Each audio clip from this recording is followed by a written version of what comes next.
இந்த சூழ்நிலையும் அவர் அன்பை நின்று என்னை பிரிக்காத காத்துக் கொள்வார்.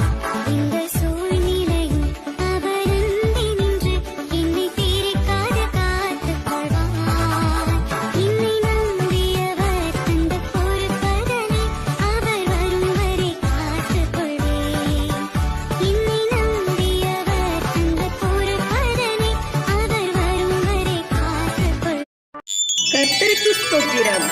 இன்றைய நாளுக்கான பரிசுத்த வேதாகம வசனம், என் அக்கிரமம் நீங்க என்னை முற்றிலும் கழுவி என் பாவமற என்னை சுத்திகரியும். என் மீறுதல்களை நான் அறிந்திருக்கிறேன். என் பாவம் எப்பொழுதும் எனக்கு முன்பாக நிற்கிறது. இந்த